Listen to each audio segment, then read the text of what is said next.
I'm Sophie and I'm from Norfolk. Speak the truth! And my poem is Burnt. Sometimes I wonder what would happen if my kneecaps simply rolled away. I can picture myself walking one moment and the next watching my joints roll across the floor tiles like a pair of cue balls running away from a terrible game of pool. I'm happiest when I'm running, but now most of my happy moments are spent sitting outside on the railing of my balcony on a clear spring day, breathing in fresh air that reminds me of what it was like to feel free. The steady rhythm of my feet pounding on the ground, left and right and left and right and left, always ready for the next step.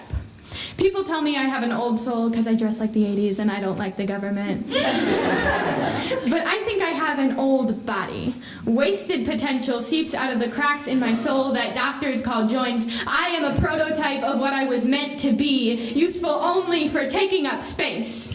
Every time I bend down, I snap, crackle, pop like the cereal I used to eat each morning. And people look at me and say, "Oh my God, are you okay?" And I say, "I'm fine." That it hurts more when my knees don't break, when I go down and nothing signals that I've reached the bottom. I feel like there's nothing I can really do to save myself from my body, because as far as I'm aware, I've always been this way. I've just gotten less okay. I think something cracked when the gods put my clay figure in the kiln, a stray air bubble ruining my perfect build as the pieces they put together so caringly explode.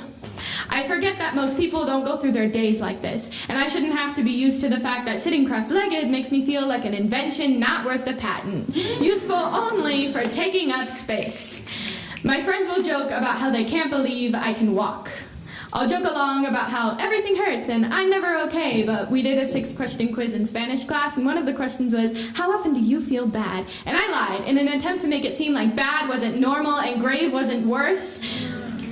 A little bit. Because yes, Sasha, I do drink water, and I do get sleep, and I have tried yoga, but I still feel like an unlucky duck who got stuck in an oil spill. Unsteady and trapped and wholly unable to help myself, useful only for taking up space. I feel like a match held upside down, beautiful and technically working, but short-lived compared to one held correctly because I use more energy to get the same run time. Sometimes I go outside just to stand there and breathe, remembering what it was like to be unburnt. Sitting on the railing of my balcony on a clear spring day, breathing in fresh air because I only ever feel okay when I don't want to stand. So I breathe. I close my eyes, and I try my hardest to be okay, even if just for a moment.